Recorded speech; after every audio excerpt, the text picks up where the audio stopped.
All right, we are back with another edition of the Who You Got podcast. I guess I have to start out, Jimmy, with an apology to all UConn Husky fans everywhere, including Ryan. I was unfortunately wrong. I'll get into it more in a minute, but I cannot believe this team is in the Final Four.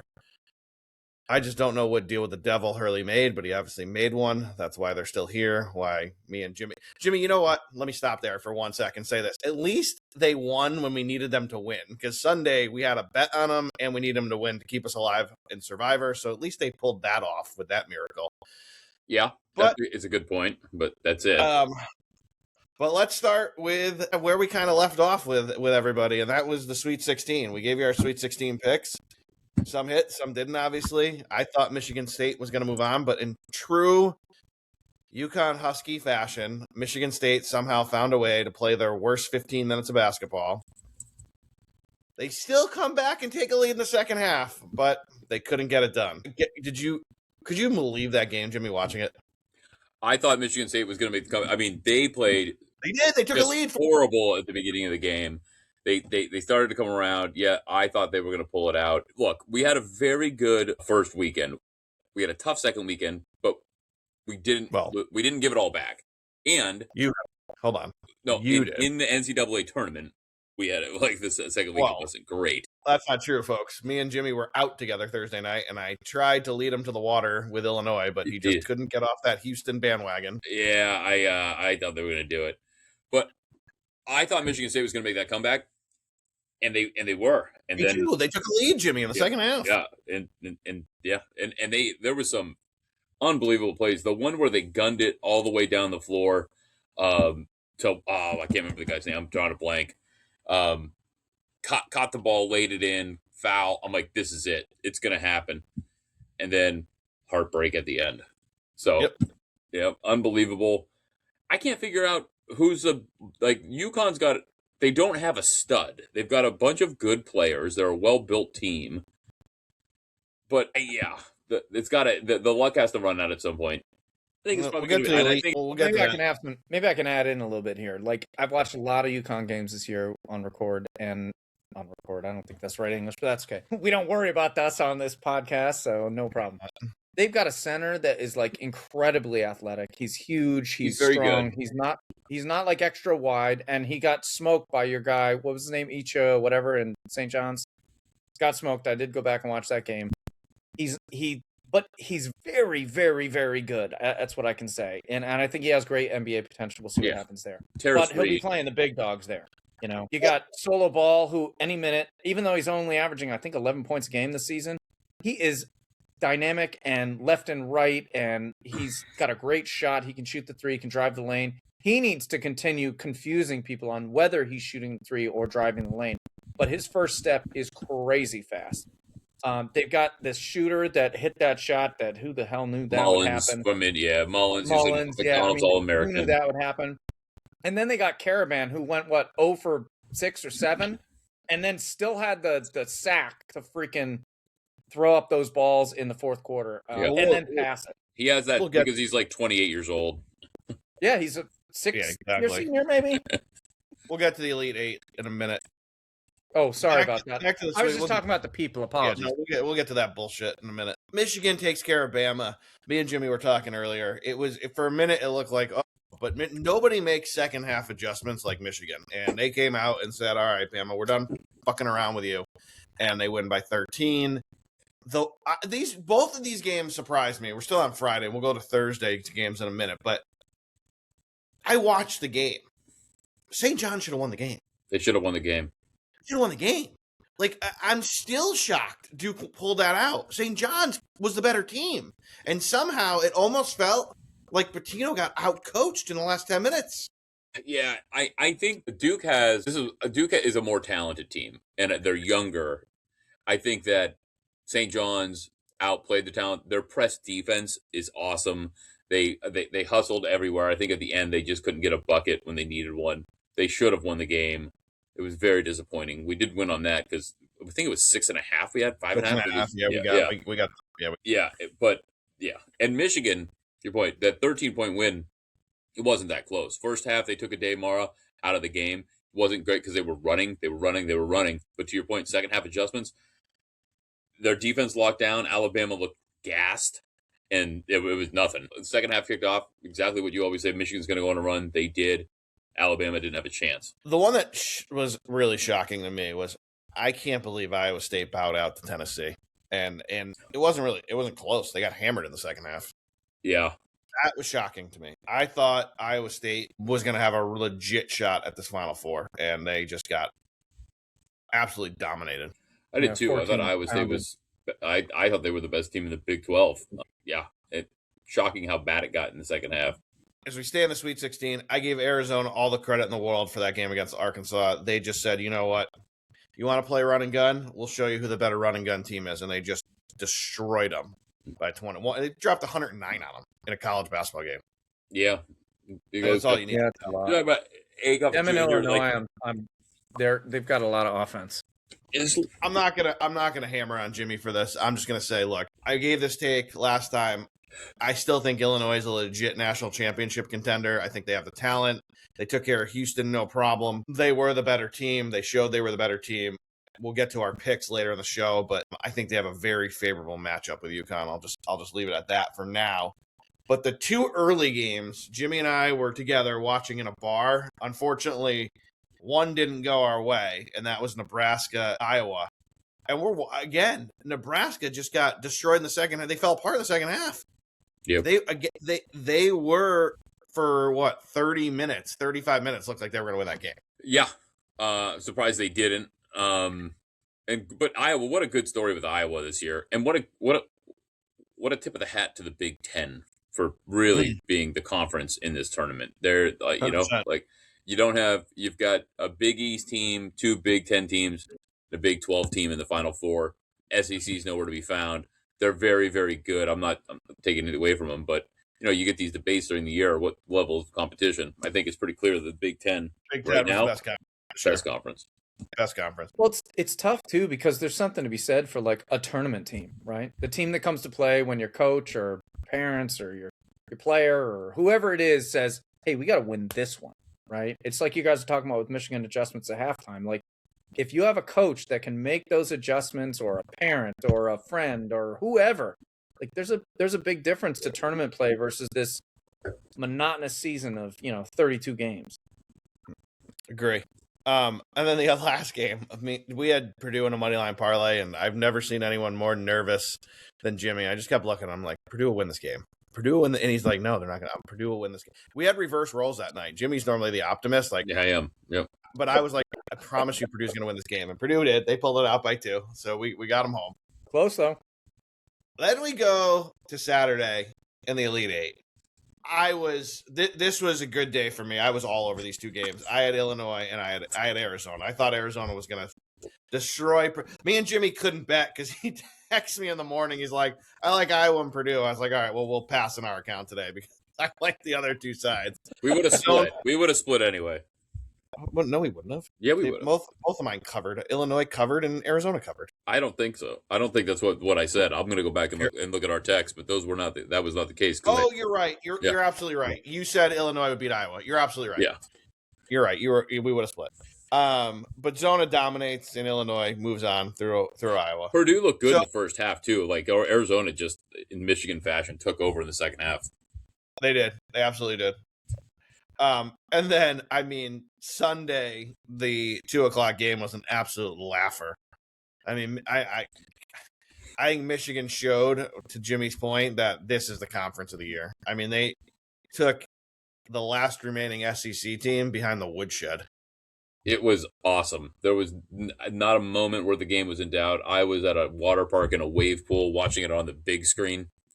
Just like not a care in the world, floating around on waves, watching Michigan just dominate.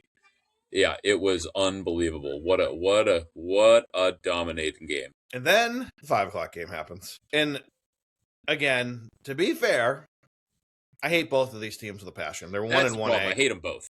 I hate them both. They're basically tied for my most hated teams in college basketball. Because I hate UConn. I don't know why. Because I grew up in Connecticut and I just hated it. I hated them to be different. To like Kentucky and Duke, and Kentucky's biggest rival for me growing up was Duke. Now, we needed UConn to win. So that was the good part, right, Jimmy? We needed UConn to win and they covered and we made money. But when Duke got up 19, I was kind of happy, and I was just like, go home, UConn, I hate you.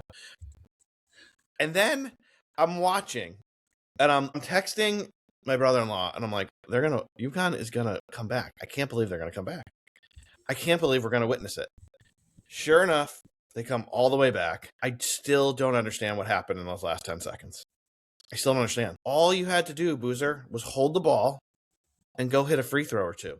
Or with 3 seconds left, miss one of the free throws and make them go the length of the court with no timeouts. Instead, he says, let me try to throw it through this double team. The ball gets tipped around. I still can't believe he shot it. This guy Mullins throws it up from 40 feet. And the minute it left his hands, I knew it was good. The minute Ryan, I swear on... Yeah, because it looked great. Because it looked good. It was very pure. He had all the time in the world. Life, Ryan. When it went up, I screamed, "Oh my God, it's good!" Me too. I just gave away my wife's name. She was like, "What is going on down there?" I'm like, "They just won. I can't believe it." Blah blah. She didn't follow any of that. She was upstairs. But man, it was something. And good for Caravan for having like the veteran leadership and throwing it back to this kid and him taking the shot. I don't know if this is the only. I'm gonna assume, Ryan, you usually get the crazy stats, if you will. Maybe for the next podcast, you can tell me if this is true. I'm gonna good one, by the way. I'm gonna assume Duke is the only team to blow a 19-point lead in the Elite Eight twice, because it happened in 1998 against Kentucky. Actually, I believe they're the only ever ever on TV. lose. It was like 134-0 before this, something like that. Now it's 134-1. Well, it can't be, because they blew a 19-point lead with 10 minutes to go to Kentucky in 1998. Maybe it was 1 seed. I think they weren't the 1 seed. Yeah, they weren't the 1 seed. Yeah, there's some stat that was 134-0 before this, and now it's 134-1. It's a terrible stat by that guy, because they were the 1 seed. Kentucky was the 2. You can bring it up on your computer right now. I was telling you, be right. Cameron Mills and Scott Padgett hit the 2 big shots. Oh, Scott Padgett! I'll never forget that guy. That was it. We were down 19 with 10 minutes to go to Wojciechowski's team in 1998. God, that guy. I will say that guy. Oh, yeah, cheers to him. He was a winner. But anyway, I will say the one thing I didn't realize at the time was that UConn had the possession arrow, and this is a disgrace of a job coaching still, that all someone had to do on UConn, which clearly was more athletic in my opinion, all they had to do was put 2 hands on the ball, and we would have gotten the ball back. It doesn't excuse the throw up in the air and, let them have it and not charge out to the 3 line and all that. But it does give them some sort of answer that they were told to move the ball forward. And that is why that coach should be gone. You can't run a program like that. And I don't know the guy well, obviously. I mean, John Shire's a good coach. It's tough to follow Coach K. No, you can't do that. I'm sorry. You just can't. You've got to give your people proper instruction. You got an NBA quality Boozer who's ridiculously good. I hadn't seen them play before. I haven't watched a Duke game all year. Those 2 brothers were not only in sync, but they were both phenomenal players, great passers, not just to each other, but to everyone else. They were selfless. They did what they needed to do, and unfortunately, he made a mistake. And I give him a lot of credit because he owned up to it, and I feel bad for the dude. I don't want to ever go through one of those moments, but obviously he was pained, and good for him. He moved on. He played great. You can't knock it's Cameron that's the main one, I believe. It is. You can't knock him, but man, it's a tough loss, and I don't necessarily love Hurley as much as I'm a UConn fan, but you can't knock the fact. Couple wins, and Ryan, the main reason I hate Hurley is because he didn't take the Kentucky job. Didn't take the Lakers job. Screw the Kentucky job. Who cares? The Lakers? Are you kidding me? Who turns down the Lakers job? Jimmy. Once again, we have a confused UConn fan. Kentucky is the program in college basketball. No. Right? The Los Angeles Lakers. Are we on a different page? You might turn that job down the year before. Yeah. No, he turned it down the same summer as Kentucky. Was it? Okay. Yes. Well, I could be confused. Within months of each other. I don't think he would be a good NBA coach. It's a totally different skill set. Agreed. But I wanted him in Kentucky. That's why I hate him so much. All right. Jimmy, UFC. How did we do last weekend? I can tell you I did. I took, was it Pfeiffer? Whoever you told me to take, I took in the main event plus money and won. Piper won, so that was good. The others didn't. Chase Hooper, I mean, I think this guy, he had a lot of promise. I talked about how he fought to not lose, not to win, and I think he learned his lesson. I was wrong. He got beat. So Piper was the win of the win of the evening. I didn't watch it. Obviously, I was locked in on NCAA, so this is when MMA takes a backseat. So, but that was it. It is sort of, you got to assume the end of an era for Israel Adesanya. Like I said, a guy that was thought the heir apparent to Anderson Silva, but he fizzled out way young, and I'm not quite sure how that happened. He's beat some of the best. I did lose on Macy Barber. I thought Macy Barber would win. So yeah, not overall, but my best night of picking, but wasn't really a card I was excited about. What I can tell you is this card this weekend, also not super excited. Tommy McMillan's fighting. I'm looking forward to watching him. He was on the Contender Series. Not a Moicano, Chris Duncan. I got to believe Chris Duncan's going to win this fight, but I'm not super pumped about this card in general. What I am excited about is the following week. So after we're done talking Final Four, we will talk about the card coming up on the 11th, because we got Yuri Prochazka and Carlos Ulberg fighting for the open light heavyweight belt. We also have our boy Josh Van fighting, defending his belt for the first time. Curtis Blades is on that card. There's a Dominic Reyes and Johnny Walker are fighting. That's a very, very interesting fight. A couple guys. Dominic Reyes was at the top of his game at one point. Johnny Walker looked like he was going to be a world beater. Then he started getting caught. And then you got Paulo Costa, who just won't go away. He's the walking embodiment of what I would assume would be juice. But he's a bad dude, and we'll see what he does. So next week we'll talk about that, and then and Cub Swanson's fighting too, which is wild. Cub Swanson has been fighting for all of time, so that's 35 years. Yeah. That's crazy. Like that. He's been fighting for a long, long time. So that's going to be exciting. Then we've got a couple more fight nights, but the big one is going to be when we get to, or the big one for us that I'm going to be really excited to talk about after the Prochazka Ulberg card is we've got our boy Carlos Prates versus Jack Della Maddalena in Australia, which Prates asked for. I believe his daughter lives there or something, but he's going to JDM's home country and he's going to fight him. Look, I'm taking the nightmare. I'm not going to even hide it. Like this is our guy. He can touch you going backwards, going sideways, and somehow you fall down and you don't get up. Looks like he grazes you, and it's just curtains. This is right after he smoked a cigarette and had a beer. Like, the guy is the guy. All he does is whoop people's ass. So we've got that coming up. So some fun things on the horizon. But yeah, this weekend's not real exciting. Can you give us a pick at least in the main event this weekend? Yeah, let's pull up the odds here real quickly. Boom. You got Duncan minus 185. I gotta believe Duncan wins. Renato Moicano is a really good fighter. He's been around for a long time. He fought for the belt recently. Lost to Makhachev. No shade there. Everybody lost to him. But I don't know. I think Chris Duncan's the guy. Who's on this way up. I would lay the money. I would lay 2 units to win 1.5. I think it's worth it. I think Moicano is he's 36 years old, tough guy, but I don't think he gets this one done. Okay. Fair enough. All right, let's move on to the PGA. We got the Texas Open this week. My God, Jimmy, can we get a winner home for the love of Christ? I mean, Jaeger was tied third at one point on Saturday and tumbles out of the top 20 on us. Can we just get one home? Anyone you like here? I tasked Jimmy with giving us a winner this week. I mean, so here, one of my problems is I don't remember who we have and who we haven't picked. Well, you just tell me who you like. I'll let you know if we burned him or not. I'm gonna go with Henley. I'm going with Henley. He's been burned. That's not gonna work. Spieth. I don't know if I trust Spieth to be full death yet. I don't know. I know. Let's see. Let me bring up the old one and done. I don't hate your Henley shot here. Let's look here real quick. Yeah. Let's see. Let me see if I can pull it up too while we're on it. We do not have Henley. I was just thinking Texas guy. That's all. Like, he's from there. He's comfortable. If I was going to use Spieth at all this year, it would probably be in this event. But like Jimmy said, I just don't know if I can trust the guy. I know. Do you get I want credit in Ricky that, Fowler like to be top the answer. 20? All right. So you look at Russell Henley, he's been playing great all year. He had one missed cut, but he has tied 8th, tied 19th, tied 6th, tied 13th.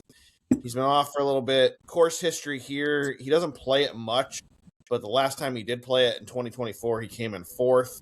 We do have him available in one of our entries, so we'll take him in one. All right.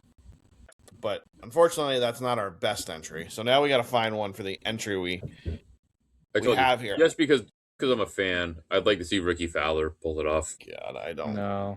Let me look at Fowler's course history here.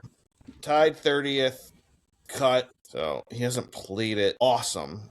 Let's just say we got Maverick McNeely available. He is, I don't know, his form's okay. He was tied 3rd last. God. The internet would say he's a dark horse. So We got Bob. We still haven't burned Bobby Mack at all. Yeah. He was tied 35th. He hasn't played it since 2022. He withdrew at the 2 weeks ago. He was 4th at the Players, so I don't know how much I love him. Jordan Spieth's course history here. He's been in the top 15 the last 2 years. He's never not broken the top 35 in his lifetime. He was 11th a couple weeks ago. Second at the Players. He's not having a terrible year so far. If I'm going down the board a little bit, I don't hate Alex Noren here. He was tied 14th in 2024 and tied 15th in 2023, the only 2 times he's played here. How'd Max Homa play here? Because he's down the board. Let's see, Max Homa. What's his odds to win? Maxie is down at plus 110.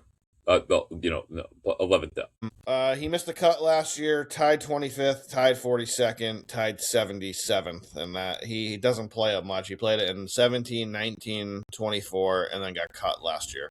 That's why. It seems like way down the board.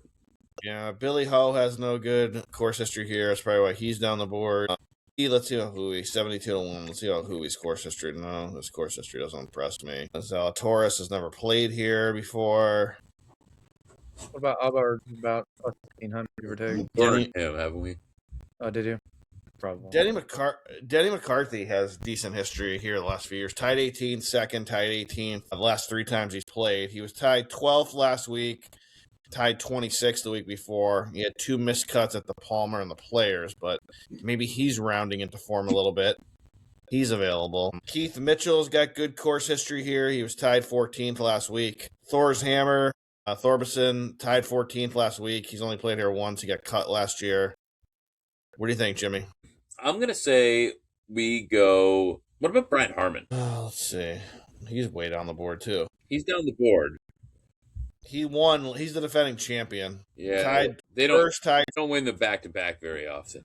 Back-to-backs are tough, as always. All right. I'm going to say McCarthy or Alex Noren. Who do you like better? Let's go Alex Noren. Or Keith Mitchell. 35-1 on the board. He's got some good course history here. He's never come in less than 26th. A good Family Guy line. Peter Griffin walks up, knocks on the door, say, "What's password? What's the worst name ever?" He says, "Keith." They let him in. So we're going to go with Alex Noren. Oh, so we're going to go with Noren. All right, hold on. Let me switch it back to Noren. I jumped the gun. I thought Jimmy was going to switch it up here. All right. So we're going to burn Alex Noren. I don't hate it. Long shot. Should be good. 40-1. Let's see. What let me see what he is, because I'm going to bet him. 38-1 currently. I'm going to bet him too. He's 40-1. Okay. Plus 670 for the top 5, plus 320 for the top 10. Hey, the good news is if you followed us on the Jaeger bomb and you played what I said at DraftKings, you would have broke even last week, because he did come in the top 30. So that's the good news. All right, so those are the PGA picks. Let's lock in on Alex Noren for that. I'm going to play him, like I said, across the board. Jimmy likes Russell Henley, 18-1, who I also like, but I'd probably just play him to win and then maybe top 20 around even money. All right, boys, we can't move on without talking. We can't. Well, I got 2 more things for golf. So before we get to the main story, I can't believe I'm going to say this, but Jimmy, we are only a few weeks away from teeing it up in Augusta. Can't wait. Me either. I So love that tournament. it's my favorite tournament of the year. I always say it's the Masters for me 1 and then U.S. Open 2. Scotty Scheffler 4-1 for me. Straight pass. It's my first look. Rory 9-1 to go back to back. I'm gonna pass, but I do think he has a good menu for the Champions Dinner. So well done there. The guy I really wanted to target here, I had two of them, both from Liv, but I don't like the odds. Rahm is 9-1 and Bryson's 10-1. I'm not taking either. I might as well wait for the first couple rounds and see if I can get a better price. The only thing I can see right now that makes me say, you know what? Maybe I'll take a shot. I got a couple of them to throw at you. Got her up and down 35-1 to win a green jacket. No. Don't hate that. Don't hate Bobby Mack or Hatton at 40-1. And then I think eventually Russell Henley's going to break through in one of these majors. In 66-1, I can get on board with. Yeah. That's where I'm at right now. If you said, hey, you got to pick someone out of the top four or five guys, I would probably tell you, I don't know. I don't know. I really got a feeling about Bryson 10-1, but that's just because I like Bryson probably. Any comments here on the Masters, boys? Before we move on. I asked you about I'm really gonna lock in Reed, next. and he's plus 2,800 currently. Like, I don't know what he's been doing, but I also think there's something to be said for these Masters and experience. So if I had, well, not if I had, I do have $3 my unit. I would throw it on Justin Rose, 2,800. Ooh. I think Justin's like that kind of guy that what is, I don't know how old he is exactly, but he's somewhere between 45 and 55. He's still like age appropriate. What is he? 47? 46? No, he's in his mid 40s. Yeah, he's nowhere near 55. He's looking up. I was Jimmy. just giving myself some 44, room there. 45? I think you nailed it with 45. Yeah, I think Justin Rose is somebody that, like, it's proven time and time again that these Masters players, like, it's our favorite term in the year because they do it the same and difficult every year. And these people with experience seem to be able to maximize their return. And so that's my shot, Justin Rose. I mean, how many years 45. has it been? Thank you. How many years has it been for the first two rounds that we've had someone plus 50 in there? I mean, Mickelson's been in there. A few others have been there over years. Freddie Couples went. I mean, he went. Bernard Longer went to the. He was in the second to last group in his 60s. Yeah, I mean, it's that tournament that, like, and Greg, I really appreciate your respect for the U.S. Open because that is a fun tournament too. But this is different. This is like the preciseness of it is different, and to know where to put the ball when makes such a huge difference in how your outcome shows in the end. And the U.S. Open's totally different. You need some power. You need to be able to power out of like 8 inches of rough and craziness and whatever. But the Masters is just so precise, so fun to watch. So that's my shot. Yeah. So I'm gonna take Brooksy as my sort of my first pick. I don't hate him at 38-1. That's why I'm not going to jump up and down on you. I don't think he's playing good golf yet, but 38-1, I don't hate it. I would, to be honest with you, if you're going to go in the 30s, I actually lean to Patrick Reed over Brooksy. Yeah. Patrick Reed's been playing golf. When Brooksy rounds into form, and if he does round into form, 38-1 would be a steal. I think Victor Hovland, if he plays to his potential at 35-1, I can get on board with too. Ryan's pick at 30-1, I don't hate either. Justin Rose. I don't hate Gary Woodland at 80-1. I mean, he's coming off a win, so yeah, I can't blame you for that. I mean, it seems a little long. It's tough, man, because a lot of these guys are between plus 900 and 2,000, but then you got Morikawa with. Who knows what's going on with his back? He's pulling out. I don't know. It's just tough to get the value. What's Rory? I have plus 900. 9-1. Yeah, you can't bet him at 9. I'm not into that. And Scheffler, I'm with you. Hell no. Straight pass. DeChambeau, Bryson, like, I don't know, man. He's been gone for a bit. Rahm, I like, but Rahm, who knows what he's been doing? Alberg. I do like a couple long shots here, though. Like, I mean, Aaron Rye at 130-1. Yeah, I'll have some long shots because they're fun, but I'll have a bet on Bryson just because I can't resist. I don't know why. Yeah, 12-1. I don't know. I do love him. He's got those big. I'm not being funny. He's got those big muscles, the cool hat. He hits the ball really hard, and when he gets on a roll, like man, you watch out, right? His confidence is second to none. I'm going to go back to the original call, though. Got her up and down, 35-1. Jersey boy gets it home. Yeah, I don't hate him. And again, I truly think Russell Henley will get a major at some point in his career, and he's 66-1. That seems like a lot for someone who you think that of. Not to be funny. 66-1's a great. I mean, look, it's the Masters. 66-1. You're right. It's great, and we'll break down a little bit more course history next week when we get into this a little bit more. Do you have it up right now? What's the top amateur odds? Can we bet on amateurs? I'm not even sure. You can, but it's that those props aren't up yet. When we get to next week, we'll have all that stuff. I mean, I'd love to throw some sort of whatever those amateurs. I know you're going to have money across the board, but I sure will. Yeah, throw some money at bet on the seniors. Throw a couple of bucks on VJ Singer or Freddie Couple. I don't know if they do top senior, but they will do top amateur. They will have that up as one section. Yeah, top amateur is always fun to watch. Those guys. I mean, who roots more for those guys than we do, right? Like, I can't do that. These guys aren't paid pros, and they're finishing in the top whatever percentage. Well, yeah. Hopefully, we get the last few years, we get at least one of them to make the cut. A couple of years ago, we had one very close. He was in the final. I think he was in. He didn't go in the final group, but I think he was in the final 3 groups. All right. It's great to watch those guys. Good for them. Talk to me. What's going on with our boy? Tiger? What are you doing? Just Tiger. Just get a driver, bro. Sell all your cars. This is what I read today, and this is half a joke, half not. Can you imagine, in the age we're in, that John Daly has no DUIs and Tiger has 2? Are you kidding me? What world are we living in? And why can we not figure this out? And I do love watching the dude. We can talk about it all day. I won't bore you with my words, but man, what a tragedy that is. Yeah. I'm just saying, you have $1.5 billion. Just have a driver. Yeah. Just have a driver. I'll take $100,000. The best text I got was Tiger drives like I golf. That's pretty good. Better golfer than that. Don't sell yourself short. And I've heard Greg is. I've never played with Greg or heard his scores, but I'll bet both of you are better than that.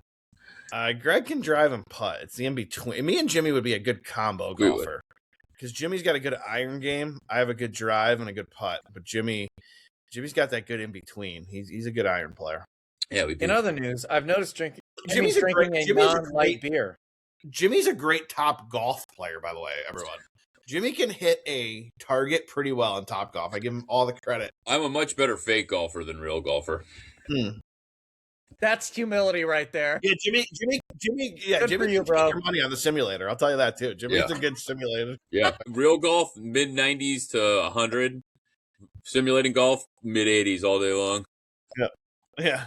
Dude, early summer, we're doing it. We're meeting in the middle. Greg, you're more than welcome. Jimmy's got a membership. We can just meet at Jimmy's. That's probably in the middle for me and you. Close to it. Far-ish. Oh, maybe it is middle. I'll have to stay over. We'll have to do something. It's an hour and 35. We'll be forced to have a good time. He already took my kid in and me one time, so we'll keep doing it. We'll do it. We'll make Jimmy cook for us. Let's do it. It's fine. Oh, Ryan will cook. A 4-year-old caddy. That's my demand. I like it. So I wrote this down. Interested to hear both of your takes. I wrote down, Major League Baseball is great. Opening day's fun. And then when opening day's over, I'm like, it's a long way to go till I care again. Is that a bad take? Or listen, 2 days ago, I was wearing 3 pairs of pants watching softball.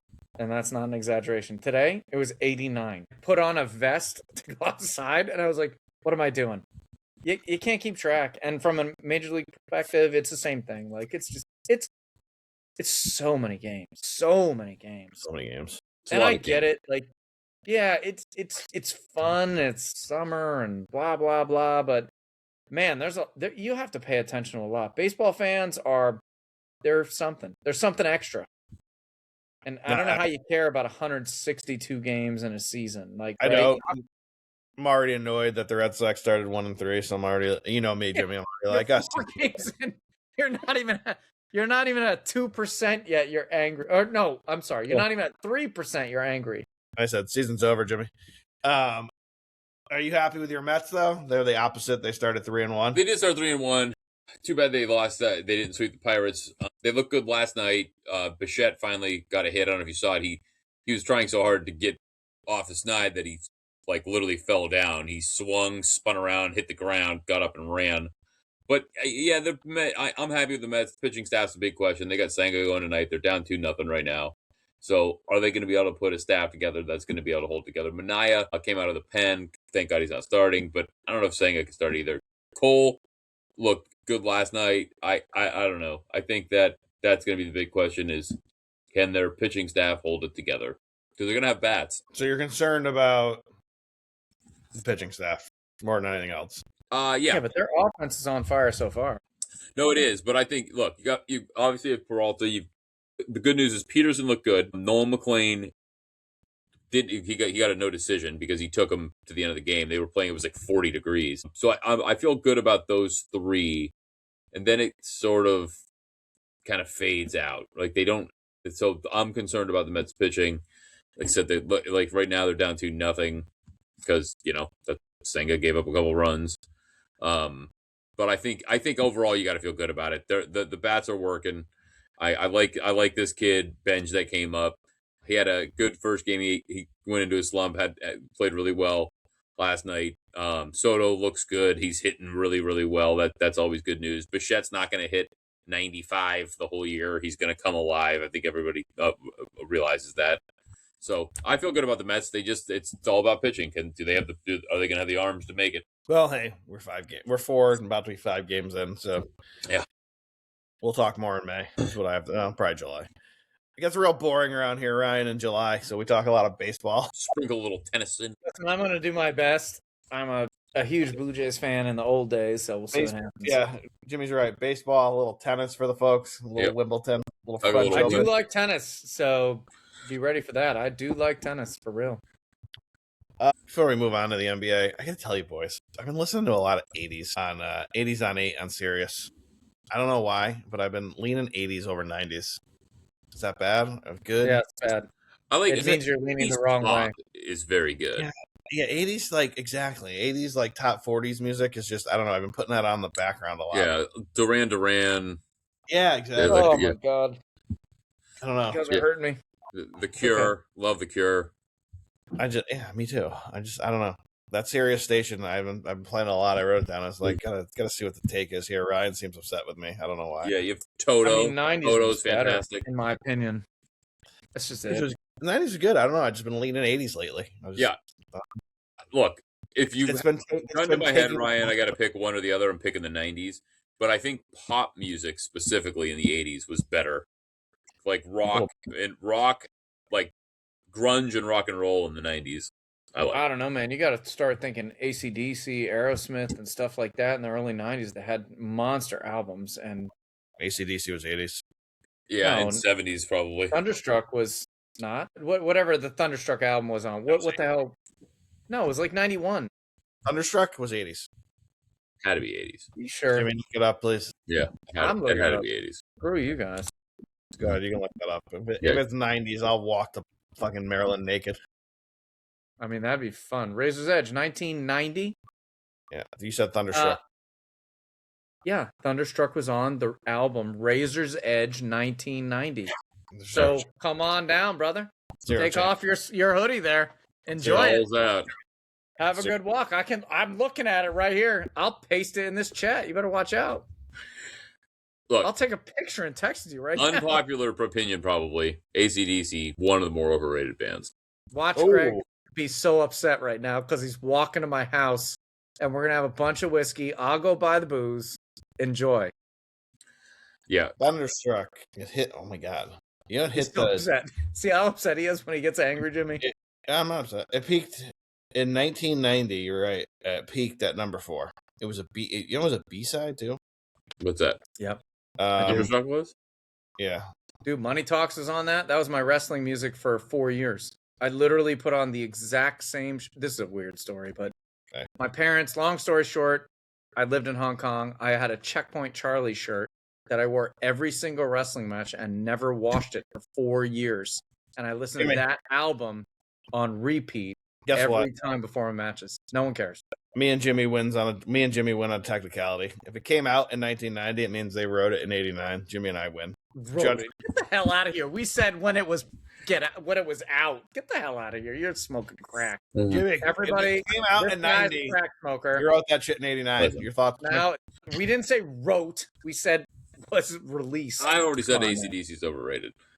Yeah, you did. Fine. You did. But anyway, I loved him when I was a kid, but now I can't listen to him. I'll tell you, the bottom line is we're getting way too fucking old because this caught my eye and I was like, what the fuck? So you're Jimmy, 90s kid, obviously, like me. You remember Selena dying, right? Getting murdered? Yep. That was 31 years ago. I did a double take when I saw that. I said, wait, what? Huh? Yeah. 31 years ago. Yeah. how about And then- Aaliyah? You know Same thing. how like you go to those, well, I don't know what the news site is, but it like puts up the headlines and that came across. It's like, Jesus Christ. And then the next one was the principal from Boy Meets World. You remember that show? Of course. Yeah, he's still alive. 99. Yeah, he turned 99 Thank today. you very much. I know my Jesus. pop culture, people. Uh, Jesus Christ. Yep. What is going on? How old are Jimmy was? Dude, how long ago was Aaliyah in Queen of the Damned? Was that 99? I'm not Oh, positive. yeah, It's I think sometime around didn't there. Aaliyah die in 2000? Yeah, Might right have been after. 2000, but Interview with the Vampire was what, 95, 94, and it was, after that. It's getting We're away getting from- old, guys. Everybody listening. Sorry for us. Sorry, I detoured the show. That's on me. We'll get back into it now.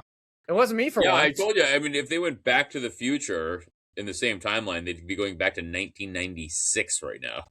Crazy. Yeah, that's a time we all remember quite well. Very well. Unfortunately. They went back to 55. It felt like a bygone era. They'd go back to 96. It'd be like one of those bullshit 5.0 Mustangs and like Yeah, they should definitely remake it.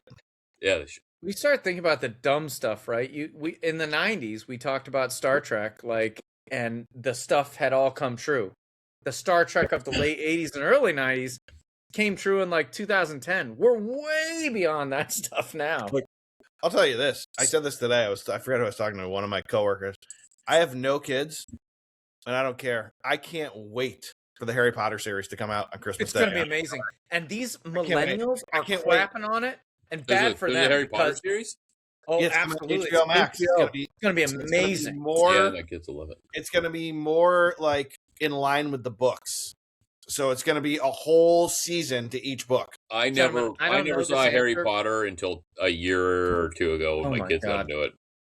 Okay, so this is a true story.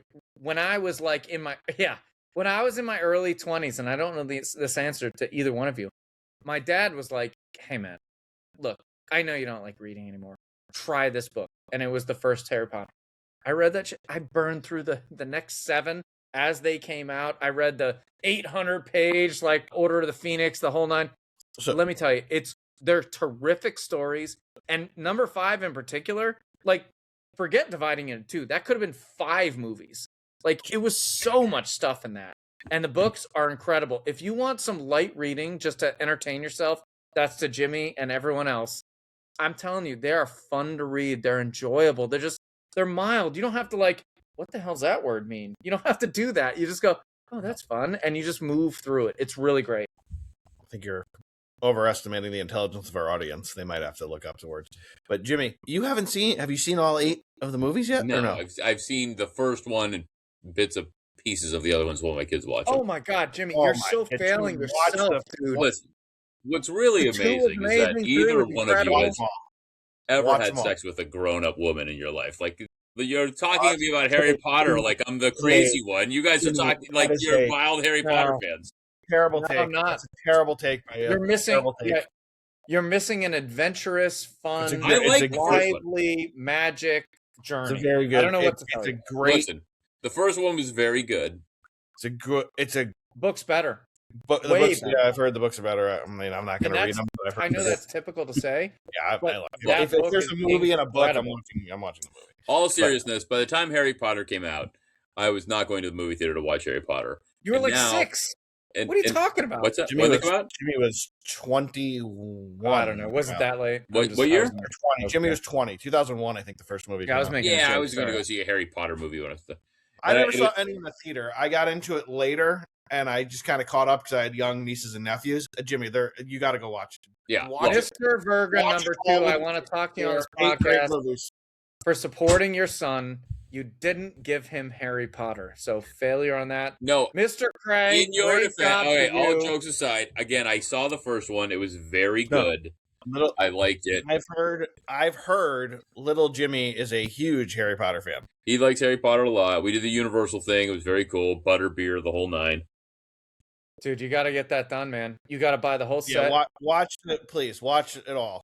I am actually You would love the movies. happy to tell you, I'm rewatching the movies right now. I'm on number 2, the Chamber of Secrets right now. I'm going to rewatch all 8 because I can't wait for the series to come out. We'll leave Jimmy, it all at that. jokes. So, Sorry what's to this, interrupt, so is the Craig. series going to literally be a remake of the movies? No, so We the don't know. series is going to go deeper. Every season is going to be one book. So you're going to get, instead of a 2-hour movie, you're going to get an 8 to 9 hour Oh, okay. season. Jimmy, All right. as a fellow parent, I will say to you, it gets a little bit aggressive as you get further. So 1, 2, 3, not so bad. 3, you have to adjust some dying possibilities. Once you get to 4, there's some other things that go on. So just for your Yeah, people. well, I'm sure we'll watch the series. Looking forward to it. So the first one Watch was the rest of the fucking movies, would you? All right. I'll cut you off and I'll put Jimmy back to something he knows how to talk about. Jimmy, NBA. I don't know where to start. I got 3 things written down, so I'm going to start here fire away. because I love him. Because I love him so much. I don't know if you saw this, but Mark Cuban basically said, I'm not mad that I sold the majority stake. I'm mad who I sold it to. Yeah, he's mad because he sold his Because they Sheldon suck. Adelson. But what's wild about that is when he sold the team, he was on a podcast. He gave a big interview, and he was very specific about selling to Sheldon Adelson because he knows real estate and how to build an experience. His point was that, like, gambling is getting legal. Picture the Mavericks, picture downtown Dallas with the Venetian, and the Mavericks just so happen to play inside it. So he said, like, I didn't have the capability of building that, and that's why I sold specifically to these people that know how to build that. And now he's saying, meh. He also said that Jason Kidd had a part in the Luka trade, for what it's worth. You know, one of the other reasons he sold, by the way, is because he didn't want his kids to be part of to go through being an owner of an NBA team. Yeah, and get abused when things go wrong. Yeah. Yeah, that could be. That could be. No, I mean, look, I'm sad that Mark Cuban sold it because Cuban's awesome. But it takes a lot. And really, when you own a team like that, the main moneymaker is the value you gain, the equity, like owning a house, and then when you sell it, right? Like you don't make a ton of money in the day-to-day operations. You make most of your money in the idea that it continues to ascend in value, and when you sell it, you make a bunch of money. And he did. He made a ton of money on the sale. Made a ton of money on the sale. And he's an unbelievable businessman. Miss him on Shark Tank. He was the best shark. It wasn't He was even the best close. shark by far. He was the best owner by far. Nothing was funnier than watching him in the early 2000s. Yep. Yeah. Good take. His cameo on Entourage. Do you remember that? Yes. He said, "How about I buy your business?" He made a great cameo in Billions too. Oh, did he? I didn't see Yes, it. he did. He did. His decisiveness is, bar none, some of the best I've ever seen. And of course, that's only related to what I've seen publicly, obviously. But, like, man, the guy just, he makes a decision. He goes, this is what makes sense. And he's educated and he's ready to go. And Yeah. get it done. He's a self-made billionaire. He's like a broke kid from Pittsburgh that made a ton of money. Yeah. Yep. Smart. Cuban. Broke kids from Love Pittsburgh. Cuban. SGA, is he locked up the MVP or do you still hold out a hope for Wembyana? No, I think SGA locked it up. You think he's locked it up? Yeah, I mean they've won a ton of games. They've won 60 games now. They had a big win streak. It got broke, and now they're back on another win streak. SGA is going to win it. Like Wemby doesn't have it. I mean, he made a great case. He made that big argument at that press conference about it. Was actually there's debate about do you like his comments or not. I like it. I want more shit talking. I don't think there's enough shit talking in the NBA. People used to complain because there was too much. No, I think he's not shit talking just on the court. He's look at what happened in the All-Star game. He showed up, he played, he made it like a reasonable spectacle, and now he's calling everybody out. He's calling everybody the mat. So go get him. Yeah, and by the way, Wemby, you better put your money where your mouth is because you've never even been to the playoffs. So let's see what happens. Because I think that he's going to get cracked a little bit when playoffs hit. Because he's Can you talk more about that? Because I'm curious. Like, I've always wondered about that. Like, I mean, he's a huge guy, obviously, but he's a little thin. Like, but he's never had an injury, and I know he's young. He's only a few he was out. He missed the second half last year. He had blood clots. So that's what happens when you're that tall. And I'm more talking about like the physical, like cracking stuff that you're referring to. Can you talk more about that? Because I do respect. Well, he's not a traditional post-up physical player. He's more well-rounded. Like he'll take the ball from the outside. He's not your traditional 7-foot whatever center at all. He's like the evolution of Kevin Durant, right? Yeah, Kevin Durant was the first guy that was 6'10" that did that. Now he's 7, whatever he is, 7'6", 7'4", or whatever he is. But he's handling the ball. He's hitting threes. He's a great defensive player. I mean, he's going to win Defensive Player of the Year. He blocks more shots than anybody around. But I like his attitude. Like, he's bringing that competitive edge back to the game. I love his international flavor, like the way he talks like a pro versus some of these young people. Yeah, his whole routine is wild. He's got like a 14-hour-a-day routine just to keep his body right. Yeah, it's diet, it's exercise, it's stretching, it's the whole nine. So, it's a whole thing. So you don't think the banging at some point is going to get like? I think in the playoffs, he's going to take a couple shots. I don't think they're going to. I don't want to compare him to this. Greg, please respond too. But like, I don't want to compare him to a Shaq type. But like, I just worry that at some point a Shaq type is gonna. I mean, NCAA the other day. There is no Shaq type anymore. No, I don't mean it that way. But someone threw a shoulder in the NCAA's the other day, and I was just like, I saw it. You don't have players like that in the NBA. The game is not physical in the. But what if someone comes around? It's not there anymore. Yeah, I mean, like you. I don't know, man. They're not going to be there, so it doesn't matter. But you could see like a Draymond hitting him with something, or like that's what I mean. Yeah, but he wouldn't guard Draymond. He wouldn't. It doesn't matter though. You do it unintentionally, right? He wouldn't. I think you kind of do it on purpose, though, right? You throw some big physical person who's not as big as him, but thicker than him. You throw him at him. What happens? I don't know. I don't want anything bad to happen. Yeah, but to your point, there isn't anybody. Really, Jokic is the biggest body to throw around. Rudy Gobert, Jokic is the biggest. Yeah, he's the biggest body in the NBA, and he's not going to play that type of game. Jokic, I 100% agree. But if Wemby tries to guard him, I mean, Jokic throws. Yeah, I just look. SGA's going to win the MVP. He's not going to guard Jokic in the post. That's not going to happen. Jokic can dominate him. I agree. Too big. Wemby's not going to be able to stop him. No, I agree, but they might have him just for blocking purposes. I mean, we'll see if that matchup comes to fruition. It could. Right now, we've got Denver. Denver's on a nice little win streak, but they're winning against shitty teams, and they've got a tough stretch down the road. They play OKC, they play San Antonio. They have a couple winnable games as well, but it's going to get tough. Right now, they're sitting at the 4 seed, so they wouldn't meet up with San Antonio unless they won the first round, won the second round, made it to the Western Conference Finals. They could still take over LA. I mean, we'll see. There's enough games left. They're only a game and a half out. That's the spot you want. You want to be the 3 seed. You want to go in and take on the Rockets in round 1, and then take your chances with San Antonio in round 2. Yep, that's a good take. Dude, how about the Raptors a few nights ago going on a 31-0 run against the Magic? What happened to the Magic? I don't know. They should have been better. Desmond Bane should have made a bigger difference. Now it's whatever. And how about all the capital they gave up for Bane? Yeah, well, cause they needed him. Bane looks like a fullback, right? He's a guy that can shoot the 3, but he's physical, and I thought that's exactly what they needed. And they're still kind of flailing out there. They're no better. Actually, they're worse than they were last year. Well, no, they're in the exact same spot. They were the 8. They faced the Celtics as the 1. So they're right where they were. So they gave that up to get Desmond Bane. They're right back to where they were. I still think, though, I said this last show, the Eastern Conference playoffs is going to be more exciting in the early rounds than the Western. I mean, you look at the Western Conference. Here's your 4 teams. You've got Golden State and Portland locked into the play-in, and you're going to have the Clippers and Phoenix, which are ultimately going to end up in the play-in. None of those teams have any chance in hell. The Clippers, you could say because Kawhi, but they don't. like those matchups mean nothing. In the East, you've got Philly with Embiid and Edgecombe and Maxey. You've got Orlando with we just talked about. You got Miami, who for some reason, no matter their talent level, is always there. And you got Charlotte, who's one of the more exciting stories. Atlanta, who we talked about, who had that huge win streak, just keeps winning. They're 10 games over 500 now and in the six. And you just talked about Toronto.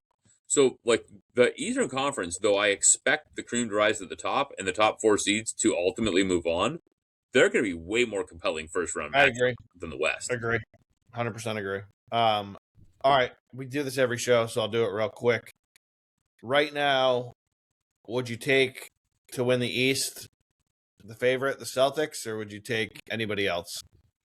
I would take, at this point, I would take the Celtics. I think, look, I'm losing faith in my Knicks. I'm not losing hope. I'm going to watch the games. I'm going to root like absolute hell. But I think you've got to look at the Cavs just based on their talent level. Maybe they finally get over the hump. They've got the problem with the Cavs is the Cavs play great in the regular season, fail in the playoffs, and they picked up a player who's famous for playing great in the regular season and failing in the playoffs.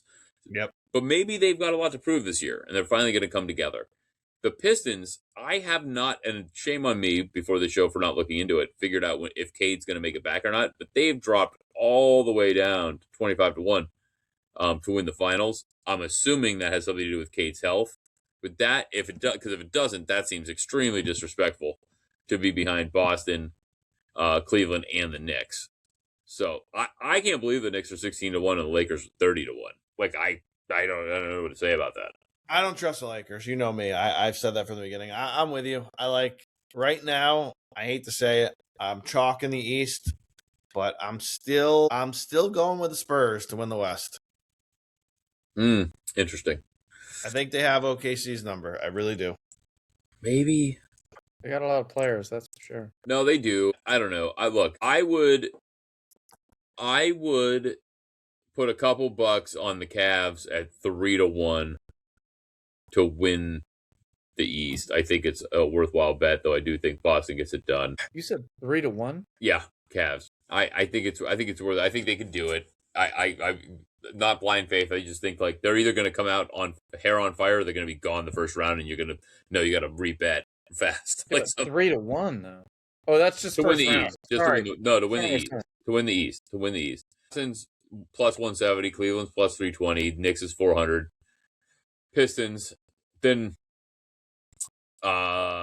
shockingly, Charlotte's the sixth team on the board. Yeah. In the West, I think the value is still on the Timberwolves at 20-1. I don't know. Call me crazy. Can I ask you for a hot take on basketball? Go ahead. Amari Stoudemire going Hall of Fame. What do you think? I saw that. I don't think he's a Hall of Famer. I do. I think love the NBA Stoudemire. Hall of Fame is the most. I didn't want to say it.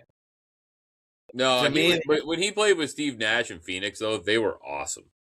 Okay, they were, but he wasn't the primary player, really. Like, he was the big. They He did was, win it a was ton him of. and Nash. They were the 1-2. They know, won a but he ton was of titles. Oh wait, they won Nash 0. was a monster. Come on now. Like, Yeah, but I'm not telling you what to think. I'm just saying, like, but I Nash don't know, wouldn't man, have won those awards without They without wouldn't Amari have won it Stoudemire. without Nash dishing that rock because he was crazy good. Not the NBA Hall of Fame is the most watered down Hall of Fame. Okay, good. I'm glad we all agree. The only high five I would give is Doc Rivers getting in. Good for him. Player, coach, did well. I'm all for it. He I did don't know well what to with talk about the Boston rest of as a people. coach. It's the only- Okay. Fair enough. No reason to dive in further and waste time. Okay. All right. That's it for the NBA. NHL. Yes, sir. That's what I felt like you needed to say there. My God. Well, first of all, Jimmy's shitty Lightning are costing me money tonight, so well Sorry done there, about that. Jimmy, with your shitty team. Holy shit.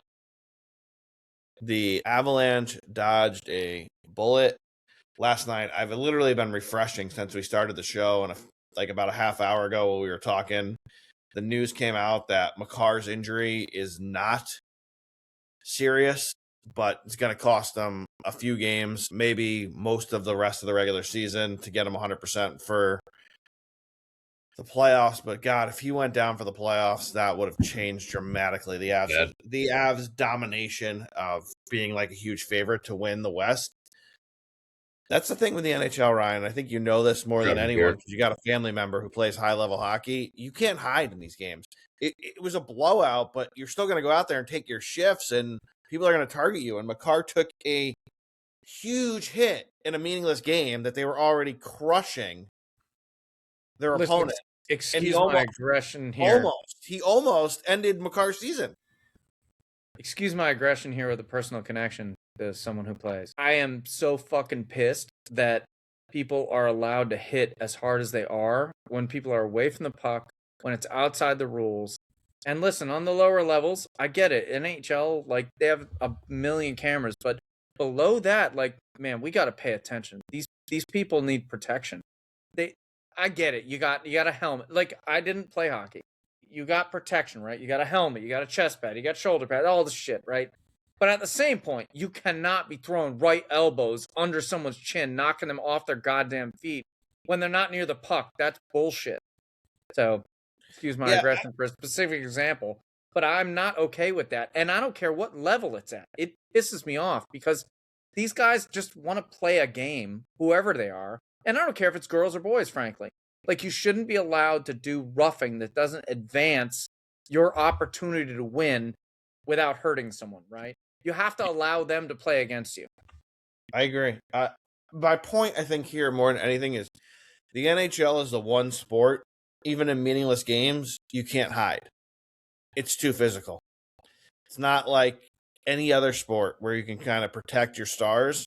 If they're on the ice, it might happen like it happened to Makar yesterday where you just take a monster hit. There's nowhere to hide. So, Greg, I will tell you this. That is a pretty good point. But at the same point, the officials, when that stuff happens, have to take aggressive action.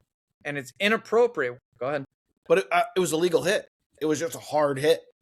I'm okay with that, and I didn't see that hit. I'm referring to it was illegal. It was a 100% illegal hit. It's just, I think my point is, in the NHL, there's nowhere to hide. Even when you've wrapped up a playoff spot, you're the best team in the league. There's nowhere to put your stars. Then okay, fair enough. So I'll follow that line because the sport is so physical. I'll follow that line. So what do? What are they trying to promote? Like, from a rules perspective, right? Are they trying to promote, hey, put your best guy out there, just risk it? Or are they trying to say like, are they trying to say like the NBA, hey, don't sit your guys for more than this? Right? We want the best guys out there, right? Just like Jordan back in the day, right? We want him going to arenas and playing the maximum amount of minutes that the team or he or whoever deems is comfortable, because that's good for the fans, right? So if we're not going to allow, are we going to, like, what are we going to do? Like, flag the one person per team? Hey, if you hit them, you get extra minutes. No, that's my point, Ryan. You can't do it. That's why my point is hockey is the one sport where if you've wrapped up a playoff spot, you're odds on, well, not odds on, but you're a favorite to win the cup.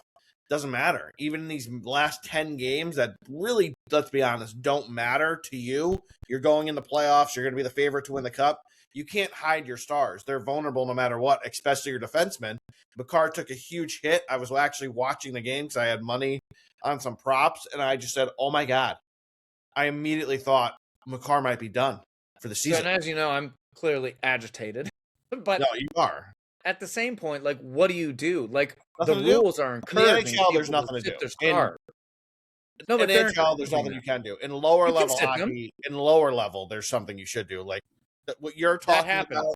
But why can't you? You're talking about, and what I saw from the highlight you showed me, that fucking retarded. Excuse me. That person should have been tossed from the game and probably suspended. Yeah, exactly. My point is, in the NHL, like, if the rules are laid out that way, we need to fix that, right? So if you're on a okay, no, all right. No, well, if you're on the game is physical. My fair enough was not more.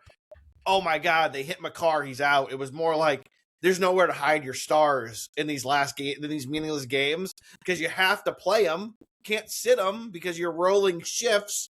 That's how the NHL works, and they're vulnerable. It's kind of my point. The Flames have nothing to play for. But their defenseman saw Makar, took a huge hit on him, and could have just flipped the playoff hopes for the Avs upside down if Makar was out for the year. Exactly. But there's nowhere to hide. That's why I love the NHL. That's why I love the NHL. I hear what you're saying, but at the same point, should that penalty be escalated? You're saying no. I'm saying No, I've got a because it was a personal legal hit. It was a legal hit. Okay. I'm just Fair saying, enough. my point is there's nowhere to hide your stars in the NHL. You go to these meaningless games and you can't sit them. There's no backups. You can't put someone in like you put someone in for Mahomes Right. for game 16 and 17. You can't do it. Right. So- There's 4 lines, and they kind of got to rotate through. Hey, I you got get it. Like, it's crazy. So thank God he's going to be okay. And then the other one I wrote down was, I don't know if you guys saw, but did you see Max Domi literally at puck drop against the Ducks, drop the gloves with Gudas and just beat the living hell out of him for the Austin Matthews hit? I didn't, but I do enjoy that. Oh my God, watch the highlight. It's literally the puck drops, the gloves come off, and he beats the living hell out of him. And that's why I love hockey. And you know what happened? He didn't get fined. He didn't get arrested. He got a 10-minute major. That's what happens. Move on with life. The guy deserved to get his ass kicked. They took a cheap shot on Matthews. He's out for the year. That's what I love. And that's why I like baseball sometimes. You came out my guy, I'm going to put one in your fucking ear. Good. That's how it should be. Jimmy, this is the New York guy, so I throw it to you. Tortorella back to coach the Knights through the playoff run. You glad to have this guy back? Jimmy, Sure. if you don't know who he is, he was a Rangers coach. Got him. No, I remember when he was there. The Rangers are dead last in the league right now, comically. They weren't under him. No, they weren't. Yeah, I'm excited to start watching NHL soon enough. How's the Jimmy look for anybody watching us on YouTube Shorts? Enjoy that one. Jimmy feels about the NHL like I do about the UFC, so we give him a pass. All right, Yeah. we'll stop the NHL talk. We'll give you some futures on the next show. I want to get in a little bit, as we're getting a little deep here, into the NFL. Did you see some of the replacement rules out there? I mean, not the replacement rules, Jesus Christ. The approved new rules, and one of them is because of the replacement refs. They're going to have more review, right? Yeah, one of the rules is they're going to allow New York to basically have a command center and buzz in and be like, no, dipshits, you're wrong again. We're going to overturn it. But it's only a 1-year approval, which is why I wrote down replacement refs. Why not just do that all the time? Listen, people, we're talking semantics. This is stupid. We have the ability, the technical ability to call balls, strikes, penalties in NFL, penalties in NHL. I mean, what are we doing? Why is it this hard to do with some sort of metric, right?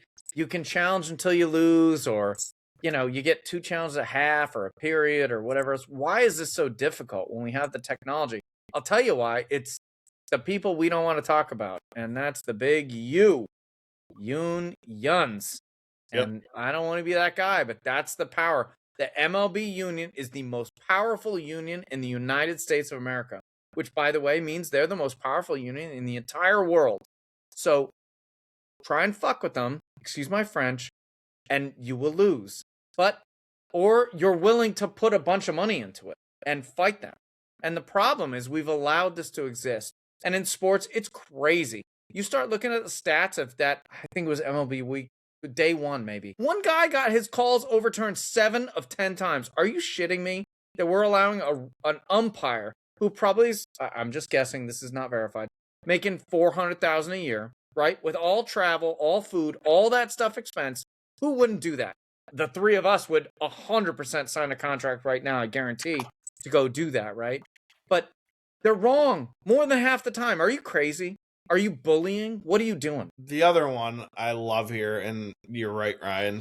If we have the technology, why wouldn't we want to get the call right? It's silly that we don't. The one I love here, though, of all the rule changes, I used to laugh at this, and people who don't really know all the rules of football probably didn't even notice this. But it was my favorite one of all time. It was, if you got, and normally it's because of a personal foul, though, against you. If a personal foul was called and you got the kickoff from the 50, every team would just kick the ball out of bounds because it's a 25-yard penalty, so you get it at the 25. Where the other way around, you'd get it at the 40. That's why if you kicked at the 50, you kick it out of bounds, team gets it at its own 25. Why would you not do it? Yeah. So they've eliminated that now. You can't do that anymore. I'm dying to hear Jimmy's take because it's frustrating to me. We have It's the terrible. technology to prove it. Like, one guy missed 3 inches. I don't care what you're doing on a given day, unless you're on heroin or drinking or doing something else. Like, you cannot be missing a strike zone by 3 inches and call it a strike when you're wrong. That is not a thing. Yeah. Fair. Agree. We've jumped to baseball. That's fine. But yeah, I agree Well, with you there. it doesn't matter what sport, though. My point is, agree. if we have the technology, No, like, you're right. like look at soccer. Soccer, like, has that whole, or football, whatever you want to call it in the world. Like, they have a line, and if it crosses by more than a certain amount and clears it, it's a goal. Period. Like, what are we talking about? Why are we worried about these umpires? And I respect them. They do a lot of work, man. 162 days on the road, not including preseason, et cetera, training, all that. But, like, we have a very clear box, right? It's a strike zone. There's a line. I have a kid that plays this shit. And sometimes you get these people that just do crazy stuff. Why are we allowing them to be subjective? Nope. It makes no sense. I agree. The one I really, really like is you can declare an onside kick now at any time. I don't know why we changed that rule to begin with. I still hate that you can't line everybody up on one side and just beat the hell out of each other for the ball, but that's fine. But at least now you can declare an onside kick at any time. I still hate that you have to tell them, Jimmy. I still think. Yeah, I think that's the dumbest rule. Well, yeah. Yeah, I have no idea why. I don't know why they did that. I think it's completely ridiculous. It's an injury thing. They thought it'll prevent injuries, but I don't see. How many people get injured on a 10-yard sprint? Look, this is a terrible take, and not that many people listen to our podcast, but who cares? They're special team players. If they get injured, they get. It's like Rocky IV. If he dies, he dies. Yeah. That might have been a little too much for me. However, it's not too much for me, but that's why they did it with the kickoff, because people got hurt when you're like running full tilt 60 yards down the field and slamming into somebody. 4-2-40 and 10-yard hitting someone sprint. else that's doing the same. Yeah. Jimmy, go back to the old kickoff too. It's like Ivan Drago said: if he dies, he does. We can't have that, people. Look, I'll support it because I love you guys. But what did Drago say? I watched the movie in the theater. My mom almost made me walk out. I had to tell her, no, we're not leaving. No, but and I was old enough to be able to deny it physically. But think about Sean Payton in the Super Bowl. That can never happen again. I hate that guy who fumbled for the Colts. Kendrick Wilson's husband at the time. What's wrong with that guy? But you also can't be doing the Sean Payton. The ball is his play. Coming out of halftime, onside kick. Can't happen now because you'd have to say, hey, guys, I'm going to tell you our play. Hey, look, what we're going to do. Yeah. Why don't we just do that all the time? Yeah. And just be like, hey, here's what we're running. Yeah. Well, you should. We're gonna run a go route here and a slant on the left side. Yeah. Cool. I 1,000% play up the middle. Try to stop it. Mm-hmm. I 1,000% agree. Just like you shouldn't be able, like they hold off and then they substitute. You should not have to tell them. However, I do understand the beginning of it. Yeah, I do too, but I don't think it's not a play that you can look at and say this is where people get hurt. They don't happen often. People don't get injured on them consistently. I don't have the stats in front of me, but that's why they did it on the kickoffs. The gunners running downfield, the high-speed collisions. Okay, on an onside kick, a 10-yard play, it wasn't the case. No, it was the scrum in rugby. It's rugby. Dan, I don't understand why. Are we wusses to the whole world? We can't play rugby? Like, come on. We have the... Does anyone know what we're called for rugby? Our logo or moniker or whatever the word is. We're the Eagles. The Eagles. So yeah, that's real. It does seem like that's a rule that is the opposite of what the NFL typically goes for, from an excitement standpoint and creating more offense, right? Because typically you're kicking an onside kick, it's only going to happen when you're down, and you could potentially have a game-winning drive, and they've taken that out of the game. It doesn't make any sense. I don't understand it.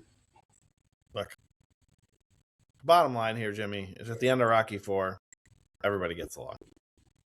Because Rocky says, if I can change and you can change, everybody can change. So until Rocky V, when he's in the shower and can't think, and he's naked and like holding himself, and he's passing out, and his wife is hugging him. I'm not gonna lie to you, I never made it to Rocky V. Oh my God, Tommy Morrison! Tommy Morrison!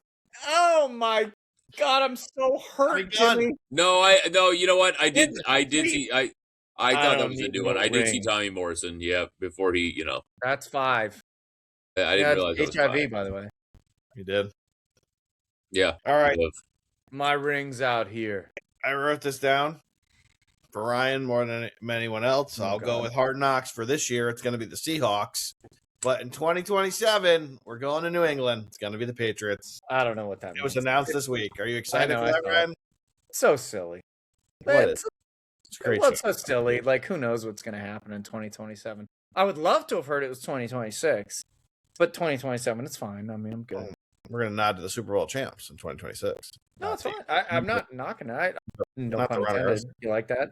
Not the I silver do. medal. I will enjoy watching it. I love it every season. I cannot get into the in-season one. And Oh, as I much can't as either. I want can't get to, into the season at all. can't. So I'm giving you my take there. The problem is we're so enthralled in the season and we already know what's going on. You're a week behind anyway, so you already know what happened. You said it a little bit wrong in your head. You already know what's going on here, so you don't necessarily care about one snippet. Yeah. That's kind of how I'm going with No, it, right? we already know what happened.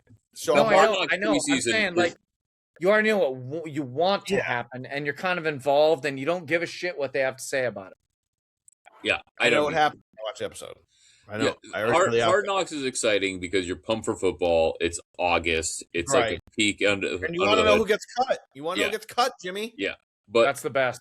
by the time In the you worst the end way, season, by the way. I They all don't work for watch the him. end season. Look, I'm not going to lie to you. I much prefer the Dallas Cowboy cheerleader show on Netflix versus Hard Knocks. Hey, that's a great show. You guys are not wrong, by the way. I love it. That is, my wife watched all of it. Can't wait It's for season amazing. 3. I don't remember the name of Everybody it. should watch season 3. I don't remember the name of it, but well done, Dallas, for the cheerleader show.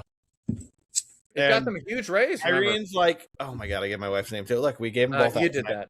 She was. I didn't do it this time, by the way. No, it was. Well, you did it earlier, but it's fine. She was No, I like, didn't. "Why do you like the I didn't show?" say your wife's I name was like, today. Said your wife's name.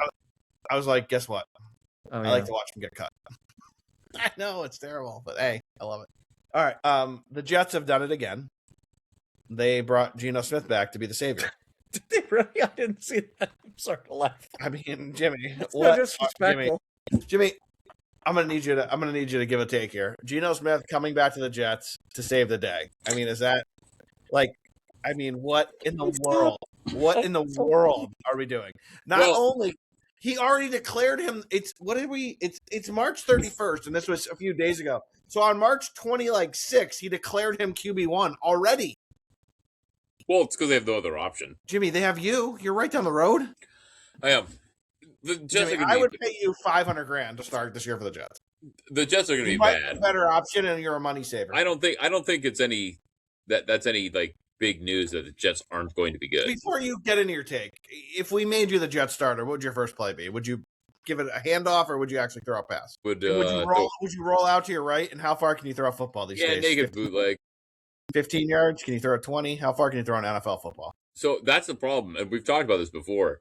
I can throw an NFL football probably, I don't know, 15 yards, but I can throw a college football 25 yards, 30 yards. Like they're a different size ball. There's a totally different grip to it, and I can throw a college football a lot farther than I can throw an NFL football. Jimmy's going to call bullshit on this. We'll do it in his town, and then he can report back on the podcast. I will tell you right now on the show, I can throw an NFL football 50 yards. I'll throw a college football 65. Still, I would at like to step in on 45 that. years old. As a- 45 years old and a bad arm, I will do that. I will whip it. I could probably throw an NFL football 30 yards if I had to guess. If I was Jimmy, fit my you and over-under. I are Yeah, I going can throw to a high call school Greg football out on 70 this. yards. 70 yards. Greg, hold on to your ego for a second. Jimmy, you and I are going to test him on this. There's no Fine. fucking chance That I can that throw what? dude right there on our screen throws a ball 50 yards. I can throw a No. college football 50 No. yards No. on my back foot.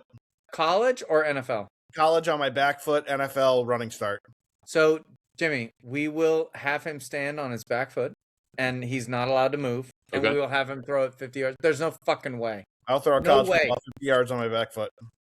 At 44, Greg, I'll do it on my 45th. we have done some things.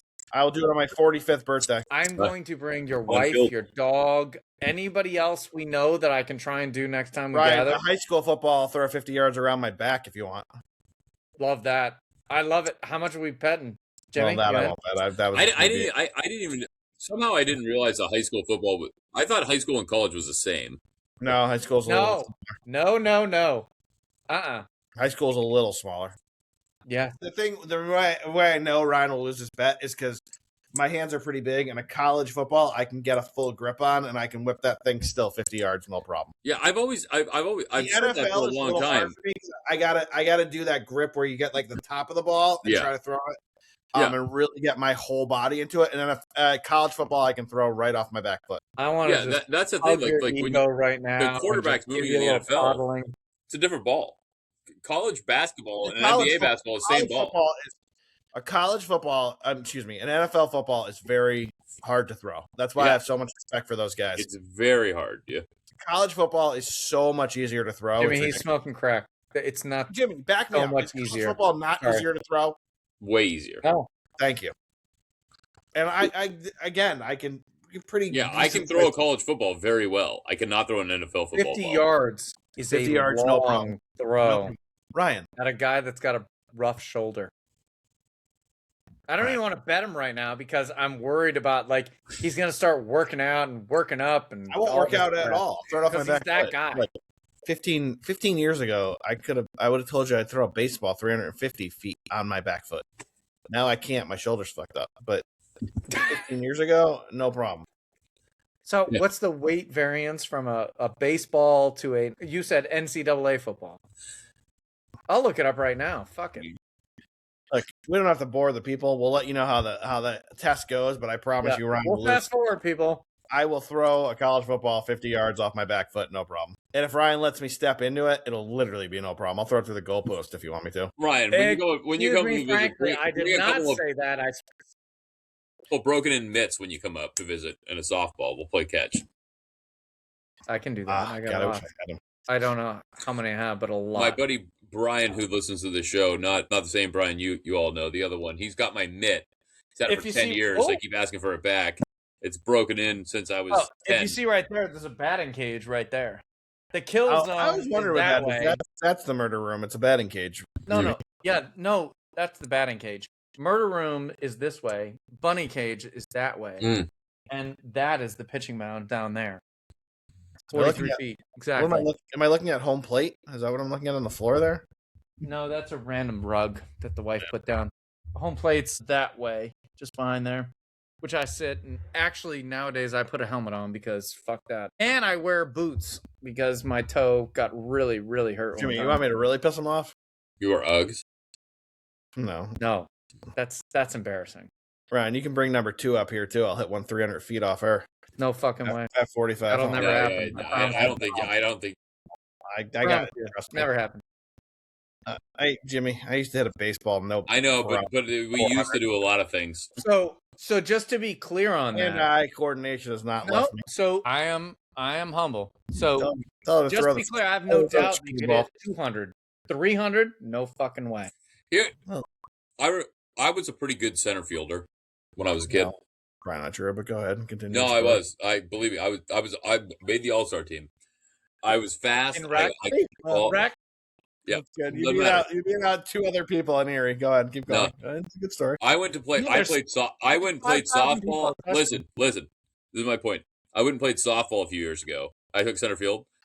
Pop up comes to me. I'm like, got it. I would like this, 20 yards over my head. My depth perception was so much worse. I used to dive for balls, run up on them, get it. I was like, yep.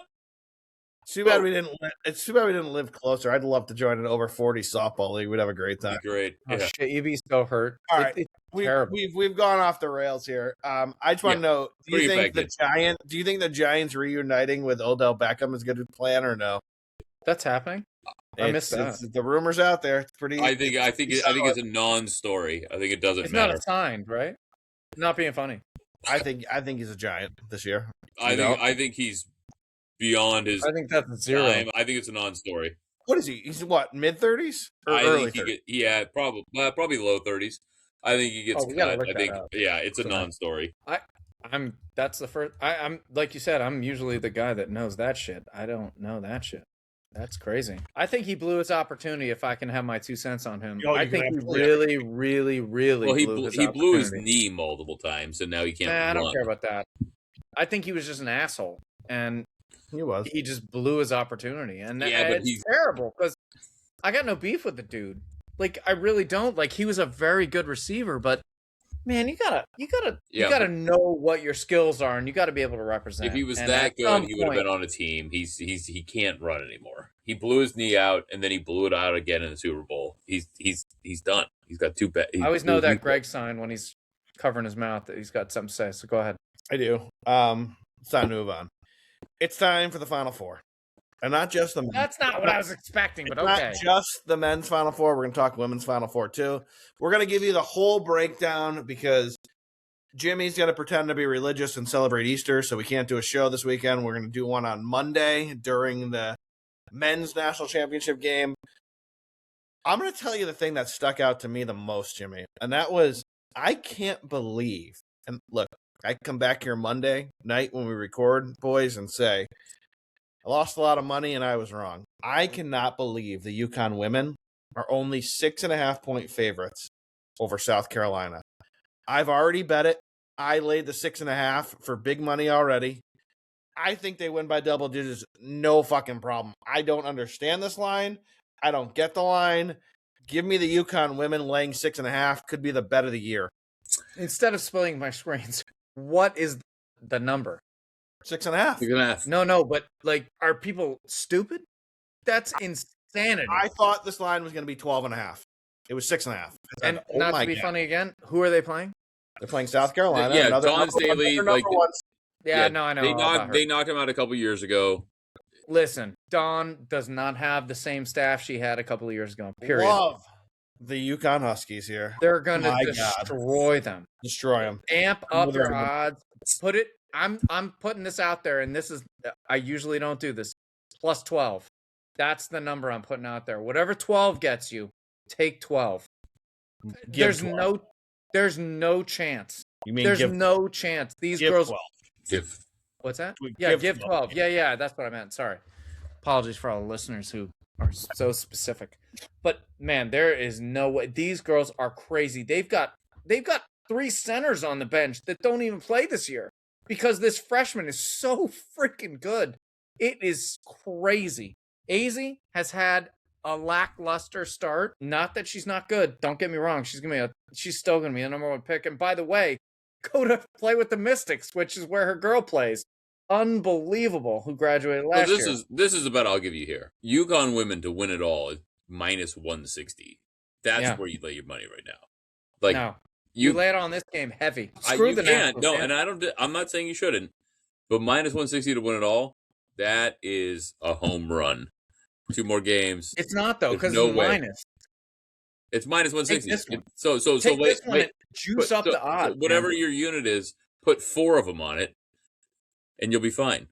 Listen, Gino does not hate Dawn Staley. He doesn't. He respects her a great deal, but he's going to pound her into the fucking pavement.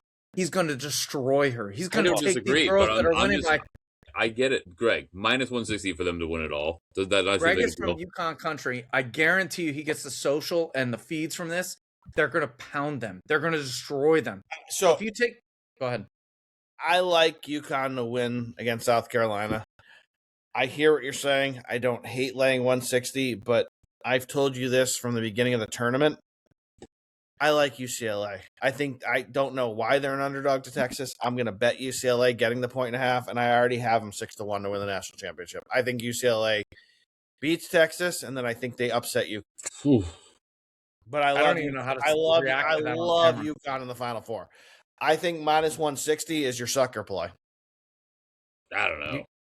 You guys are both out of your minds. And I'm a homer. I'm saying for everybody. Jimmy's right to you. There's no point in betting the South Carolina game. If you think UConn's going to win it all, you might as well put as much money as you have minus 160. You should put a bajillion dollars on this game. Fuck the finals. Who cares? Well, that's my point. If that's what you're saying, then you agree with me. Yeah. Why would you not take 6-1 on UCLA? Oh, what? 6-1. I gotta look this up. Do you not think UConn's Ryan? Do you think UConn's going to win the whole thing? Well, yeah, but I think they're. Why wouldn't you take minus 160 on that? Got to. It's the best bet you can make. I don't think they're going to win it. I think they're going to stub their toe in the finals. I think they do. I think minus 160 is a gift. I'll take it because I think once they get there, that line, is going to be minus 300 on the money line in the final game, minus 320. I think you're going to double up.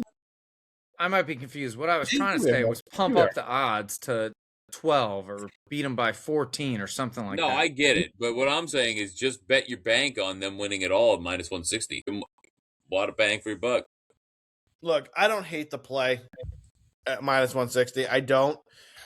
But if you're asking me, I still think the value is at UCLA 6-1. Which I think UCLA is better than Texas. The only loss UCLA had was to Texas. I think they avenge it on Friday night. So UCLA's only loss was to Texas. All right. Men's side.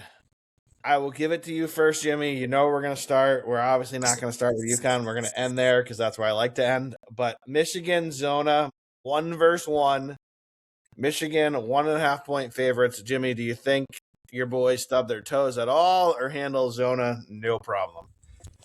So this is tough because... By the way, your lightning suck, but go ahead. Yeah. Hey, sorry. Look, they could stub their toe, and maybe because I'm a fan, I'm a little bit of a pessimist here. But I don't think they're going to. Michigan is the better team. They just are. Arizona's very good. Michigan's strength of schedule is top notch. They're the number 2 strength of schedule team in the NCAA, according to Ken Pom. Arizona's got it not easy, but it's not the same. Like you said, best halftime adjustments, more talented team. They have many ways to do it. We saw them against Alabama, where Ade Mara was just getting run ragged. He wasn't on. Wrong play. They came out in the second half, dominated. We saw Tennessee. They just took them behind the woodshed, beat them down. Bottom line, Michigan wins this game, correct? Michigan wins this game, I think by lower double digits. They win it by 11. Ryan? Sorry, I got lost in the girls' game. Michigan, I think Michigan's been dominant, man. Like, I love those guys. I'm in. Look, that's who's gonna win. I tried to tell you on the last show, everyone. You could have took a Michigan parlay, hockey and basketball, and got yourself. You didn't? I definitely did. I put $100 on it to win 1,800. Yeah, I was gonna say you could have got yourself 18-1. Now you can't do that anymore. I think there's only one play you can make here, and it's hail to the victors, Michigan. Me and Jimmy will be singing that song at about 11 p.m. on Saturday night. Michigan wins this game. I am in lockstep with Jimmy for once. I think they win by double digits. I think exactly what Jimmy said is going to happen. It's going to be a competitive game for probably 28 to 30 minutes, and then Michigan will go on that run that they always do, and I think they win this game by low double digits, like Jimmy just told you, between 10 and 14. Michigan moves on to the finals, but here's the question. Ryan Cray. Oh, I did it. Sorry. I'm not cutting it out. I don't fucking care. Who do they play? Illinois or UConn? Listen, they're both tops in the country. Well, I'm sorry. Illinois is tops in the country in offense, so I'm impressed, right? And I've said it all along. UConn can beat anyone and lose to anyone. That I believe at last podcast I said they could lose to the 3 of us, and that's real. I don't know, man. It's hard to predict, but I will tell you this. I sat on a couch years ago with my dad, and he told me how Duke was going to beat the hell out of us 20 years ago. And I said, "You're crazy." He was wrong. We won. Not to make you feel old, 27 years ago, but go ahead. 20. Don't. That is very long. It's very bad. Okay. Well, I now remember that blue couch with the flowers on it. That was great. Thank you for that. Sorry. No, it's okay. But I have to be a fan here, right? Regardless of my bets, regardless of losing to Jimmy's wife or whoever else in some sort of work pool or whatever else it is, I think that UConn is going to figure it out. And if that means they lose, that means it's going to be a choice by them. And if they win, it's going to be a choice by them. And I think it's going to come down to solo ball. I think that guy, other than Caravan, other than, I forget the center's name, Junior, whatever his name is, I think that's going to be solo ball. It's going to come out there. And if he puts, let's put this number on it for a gambling perspective. If he puts plus 15, it's over. We win. All if right. not, we lose. So, Greg, I'm going to give you the final word. Here's going to be my take. Well, Illinois in the tournament has beat Penn by 35. Then they beat VCU. Then they beat Houston, who I thought was the best team by 10. And then they beat Iowa. Wagler is fantastic. And in the words of Shaq, I've got 99 problems, but a Vitch ain't one. They've got Peja Stojakovic's kid on their squad. Not only are they going to win, but they're going to also win by double digits. Craig, turn it to you. So here's how I look at this game. I begged Jimmy, but the text was too late. Like, Jimmy was hanging out in a water park. He was living his best life. I said, don't lay 2.5. It's going to drop. It dropped to 1.5, went back to 2.5. It's flexing between 1.5 and 2.5. I'm going to tell you right now. Here's the thing. Illinois is the best offense in the country. If UConn was the best defense in the country, I'd say, Jimmy, we got to talk about style. This could be a problem, but they're not. If you look at UConn's defensive rating, they're 25th in the country. I get it. Illinois is not a great defensive team, but UConn, again, isn't the greatest offensive team of all time. I think Illinois' offense is going to roll over that defense like they've done this whole tournament. And I agree with Jimmy in lockstep. The 2.5 is a gift from the gambling gods because of what happened with Duke. Ladies and gentlemen, Duke was up 19. 99.9% of that time they win the game, and they probably win the game by double digits. Illinois will get up by double digits, and they will not do what Duke did. They will put their foot on UConn's throat and close the game out because that's what a Big Ten team does. And they're more physical than Duke. Give me Illinois laying 2.5, I guess, minus 102. But if you really want to, I tell you, feel safe. Lay the 130 and forget 130. Put 1,300 on it to win 1,000. It is your bet of the tournament. Illinois takes out UConn. UConn could be the worst Final Four team of all time. They have no business being in this Final Four. They probably should have lost to Furman in the first round to a 15 seed. That may be too far. They definitely should have lost to UCLA. UCLA played a bad game. They should have lost to Michigan State. They got lucky. What happened with Duke was absolutely an aberration, and it happened. They will not continue this against Illinois. Lay the 2.5, lay the minus 130, pay your mortgage, pay your car payment, pay your college kids' tuition, pay it all. This is the greatest bet you'll ever make. Illinois moves on to the finals. Ryan, you can tell us why we're wrong, but we're not. Go ahead. I'm just saying that's a kind of crazy take, but they're way better. It's not even close. That may be very well true, but again, I say, like, and I'm going to put you on big screen now, like, they can lose to anybody. They can lose to the three of us, but they can beat anybody. They can. And we'll see what Junior in center does, and Illinois beats them. And Caravan. Come on. Okay, we'll see. I'm excited to watch the game. As far as the betting, I'm not going to root. Obviously, I'm rooting for UConn, but good for you guys. All right, so Jimmy, we said for the women's side, I like UCLA for the value, but I think we all agree UConn is the best women's team. Totally misunderstood, by the way. Sorry to interrupt. I thought you were talking about they were playing next game, which I didn't look at until just now. That's the final. Apologies for all that misinformation I was giving. Which game? The UConn versus South Carolina. The Gamecocks are finals. No, that's semifinals. Sorry about that. No, that's the semifinals. No, Hey, Casper, what's going on with you? Yeah, thank you. Yeah, I'm trying to like dull this down, but the lighting's not working for me. So we're playing South Carolina next. I'm playing South Carolina. You guys like? No, we like UConn. UConn is playing South Carolina next. Correct. And then I like for value, I like UCLA. Jimmy likes UConn, which I agree with. It's probably the smart play. Value, I like UCLA 6-1. That is our national. UConn is playing the Gamecocks next round in the semifinals of the Nationals. Correct. That's called the Final Four Friday night. That's Boom. what I was responding to then. So all my information was correct then. Correct. So forget all that. You and Jimmy like UConn to win the national championship for the women's side. I like UCLA 6-1. UCLA 6-1 is my pick. For the men's side, you like UConn to move on to the finals against Michigan. We like Michigan versus Illinois, all Big Ten final. Ryan, who wins the national championship for the men's? I will not say anything against UConn because I'm that guy, and it's just a problem I have from a gambling point of view. I'm not necessarily. You're going to bet UConn 5.5 to 1. I didn't say bet. I said I am going to root very hard for them, and I'm going to stay off the board and avoid because I'm not this guy. No, this is a national championship. Make a pick. Who wins the national championship for the men's college basketball? Then I have to throw UConn out there, and I'm going to be right or I'm going to be wrong.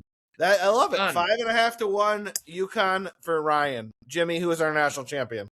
Do you have to ask? Clearly, it's Michigan. You're wearing red, dude. What are you talking about? Like Greg shows up in his hockey jerseys every time. Like, what is that? Like, and you're showing up and Greg, what is this? He's got time for a dress rehearsal. I got done cooking dinner, ran downstairs. You knew this podcast was happening. You have appropriate attire. I don't mean to be rude, and I know sometimes Greg piles on you, and I'm there to hug and cuddle with you when it's not. So, Jimmy, it's a good what point. Is the red? You wore Arizona color. He's not an answer. It's okay. All right. Michigan's still going to win the game because they're the best team, and they're going to pull it off. And it's going to be finally the Big Ten gets one home since Mateen Cleaves and Michigan State. They're the best conference. They're going to win it. Here's the good news. It's going to be Michigan versus Illinois. So Big Ten's winning no matter what.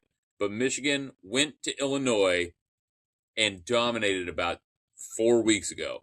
And the beginning of the game looked like it was going to be tough. It was fast-paced. And then Michigan took over about 10 minutes into the first half and never looked back. And the same thing is going to happen. Michigan is going to beat Illinois, probably by double digits, and finally win one, bring it home. Hey, just to point this out, not to be funny, but are you going to put money on the double digits? Probably not. I'll take the smarter play, but that's my call. Fair enough. I'm just wondering, what are you going to place the bet on? I'll take it. We already have Michigan -1.5, and the futures are up. So if Michigan faces UConn, looks like they're going to be given 5.5. They face Illinois, it's 3.5, and I'll take either one. Thank you. Here's my take. It's very simple. There's a reason Arizona and Michigan are +175 each to win the national championship game. This is the unfortunate problem that the committee gave us by making Duke the overall #1 seed. Michigan and Arizona is your national championship game. And unfortunately, it's happening Saturday instead of Monday. The winner of that game will be our national champion. I think it's going to be Michigan. I think Michigan beats Arizona, and I agree with Jimmy. I think they go on one of those runs, and they beat them by double digits. And then whether it's Illinois, who I think it will be, or UConn, God help us if it's UConn. If it's UConn, they might win by 30.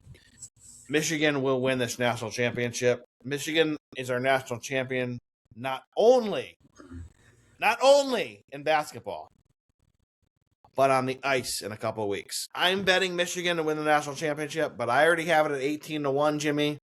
If you trailed us and you didn't do it, you can do it now. You'll still get 7 to 1.